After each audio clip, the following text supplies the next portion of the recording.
Rapat paripurna pengambilan keputusan mengenai pengesahan peraturan pemerintah pengganti Undang-Undang Perpu Nomor 2 Tahun 2017 tentang organisasi masyarakat menjadi undang-undang berjalan alot.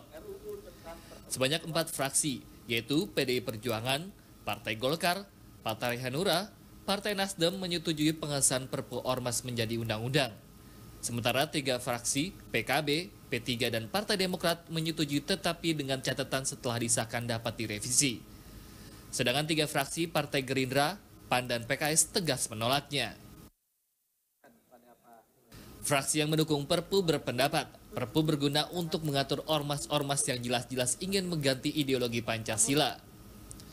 Sementara fraksi yang menolak Perpu berpendapat Perpu tidak perlu dikeluarkan pemerintah karena negara sedang tidak dalam keadaan berbahaya. Pemerintah disarankan untuk merevisi Undang-Undang Ormas Nomor 17 Tahun 2013.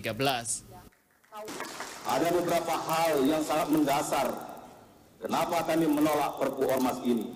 Karena dalam Perpu Ormas ini dicantumkan tafsir tunggal ada di tangan Menteri Dalam Negeri dan Menteri Hukum dan HAM.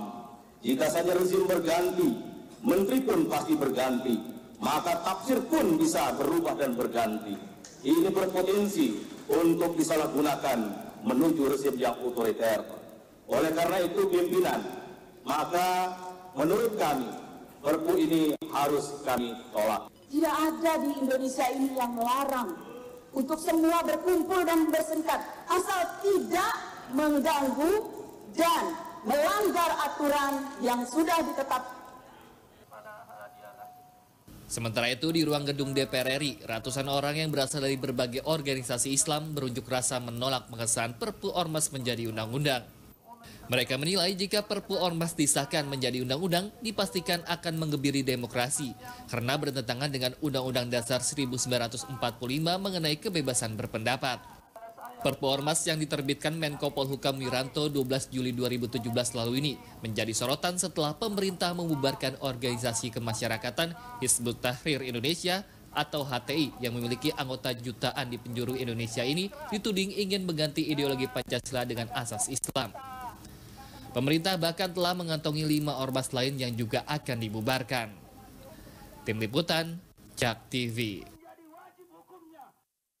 Pemirsa, selamat berjumpa dalam program baru kami, Saling Silang. Jadi nanti ada narasumbernya akan saling silang pendapat pastinya ya. Karena malam ini tema yang akan kita bahas tentang Perpu Ormas yang sudah disahkan menjadi undang-undang. Itu artinya kini pemerintah bisa begitu saja langsung membubarkan ormas yang dianggap bertentangan dengan Pancasila atau anti Pancasila. Masalahnya siapa yang kemudian berhak menafsirkan bahwa suatu ormas adalah anti Pancasila? Itulah yang menjadi polemik begitu ya di masyarakat sehingga Perpu atau undang-undang ini menuai penolakan begitu. Maupun ada kubu satunya yang mendukung begitu.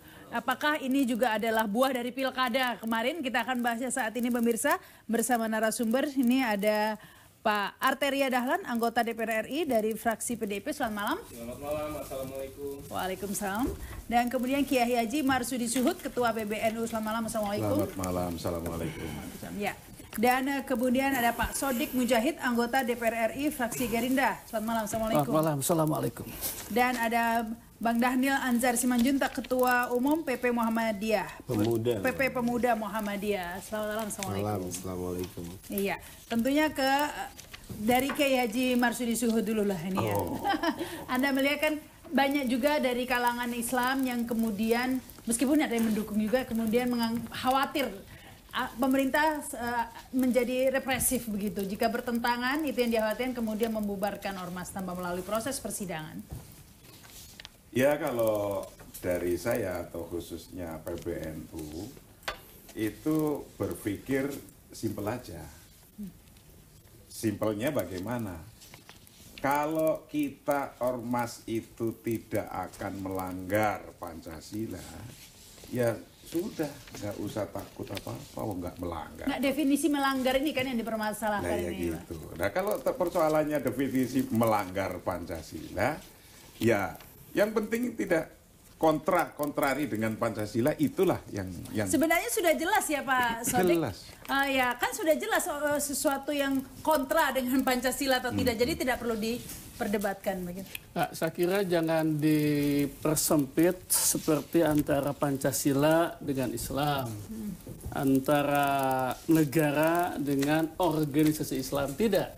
Persoalan kita bukan antara Pancasila dan Islam, tapi adalah soal demokrasi, soal hak asasi manusia. Itulah menurut saya isu kita itu. Itu yang diinginkan Gerindra. Tapi kan wajar kan jika melanggar peraturan kemudian dilarang. Oh iya, ada soal Pancasila, jangan diragukan lagi. Saya kira teman-teman di semua juga tidak pernah akan ada pikiran untuk mengganti Pancasila. Tapi perasaan kita adalah jangan sampai untuk dan atas nama mengamankan Pancasila, perilakunya seperti orde-orde sebelumnya. Orde-orde sebelumnya itu paling kencang kok. Dulu kita mengkritik, saya juga dulu masuknya mengkritik kok Orde Baru. Orde Baru paling kencang mengklaim Pancasila, membela Pancasila.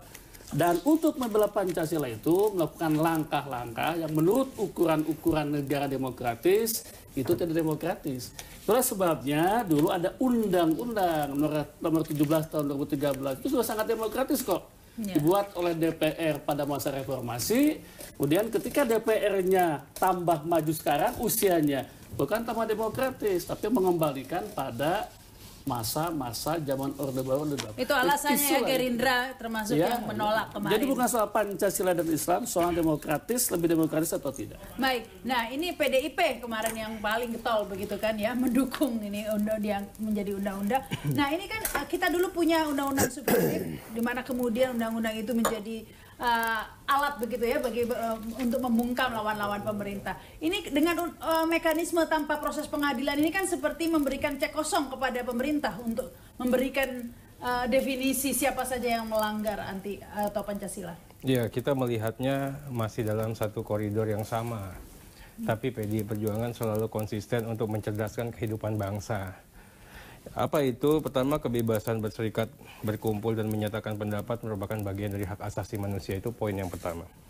PDI Perjuangan konsisten untuk itu, mendukung sepenuhnya demokrasi, mendukung sepenuhnya demokratisasi dan kebebasan berpendapat. Tapi PDI Perjuangan juga lebih cinta yang namanya NKRI. Kebebasan warga negara diatur oleh konstitusi juga, ya. Itu dibatasi oleh kepentingan nasional. Kebebasan itu sendiri dibatasi oleh kebebasan yang harus diatur dengan undang-undang ini. Tadi saya bicara Pancasila, kita anggap Pancasila itu adalah rumah. Teman kami dari Gerindra mengatakan demokrasi itu adalah sarana, ya, aturan di dalam rumah. Tatkala rumah itu diserang dan dirongrong, kita urusannya lain. Tapi bicara demokrasi, aturan di dalam rumah, kita bisa bicara itu semua. Makanya saya ingin katakan di sini, tolong juga jangan dicampur adukan sesuatu yang substansial dengan yang tidak substansial. Saya ingin juga katakan adalah suatu pengalaman di sini. Jumlah ormas ada berapa banyak sih? Ya, 340.000 jumlah ormas. Ya, apakah kita ini otoritarian? Hanya ada satu kasus itu yang kemarin. Nah, dengan satu kasus itu pun juga ada dasar. Ya, dengan ada sesuai dengan kewenangan yang ada di pemerintah. Ada alasannya. Pemerintah tidak begitu otoriter. Mendengar banyak pihak, baru akhirnya memutus. Apakah itu begitu zalim? Tidak. Pemerintah bisa dikorupsi, dikoreksi melalui sistem hukum juga yang namanya lembaga peradilan. Nah, jadi kami juga ingin ya segala sesuatunya dibuat proporsional dan terukur. Jangan mengatakan begitu kembali ke masa yang lalu. Masa lalu yang Tapi mana? Anda yakin ini undang-undang ormas ini hanya digunakan untuk HTI saja? Kemudian tidak untuk misalnya... Bahkan saudara kami dari PKB mengatakan, ya, kalau Anda memahami undang-undang ormas, ya, apa itu ormas? Tujuan ormas, visi misi ormas, ketentuan yang dilarang oleh ormas, ya. Anda tidak mempermasalahkan itu. Karena apa? Dari pasal 1 sampai pasal 60 tidak ada yang diganggu. Mau bicara mengenai definisi ormas, tujuan, visi misi, asas dan prinsip tidak ada. Jadi tanpa proses pengadilan itu ya, kan. yang substansi itu tidak ada yang diganggu di sini. Apa yang kalian risaukan? Ya? Yang substansi adalah proses pengadilan. Sekarang saya tanya sama Rahma, ya, kalau merongrong Pancasila, memutarbalikan dan mengguling bangsa, menjaga apa? Menjaga keutuhan NKRI. Langsung dijawab oleh Bang Daniel, kalau merongrong Pancasila seperti apa, udah jelas-jelas begitu kan. Kalau, ya, jadi kita bicaranya yang jelas-jelas saja. Pancasila gitu. Dan demokrasi, saya pikir sebagian besar ormas Islam, termasuk Muhammadiyah, bagi kami sudah final. Itu sudah final, itu konsensus bersama. Udah, nggak usah diganggu-gugat. Itu selesai. Nah, tapi yang paling dasar, yang substansial bagi keberatan, ini yang kedua kami harus sampaikan juga. Kami ya hormati proses demokrasi. Ya, proses demokrasi yang sudah berlangsung, even apakah itu bersesuaian dengan perspektif kami atau tidak, tapi kalau kemudian proses itu sudah disepakati, kami hormati itu. Tentu selanjutnya kami melakukan proses, misalnya kalau kami tidak setuju, kami tentu mendorong proses-proses legal. Apa itu? Kita mendorong DPR secara politik merekomendasikan ada revisi. Karena ada kelemahan dalam konteks undang-undang ini atau perpu yang ini ya. Kemudian kedua ya secara hukum ada judicial review gitu ya. Itu secara ini udah jadi.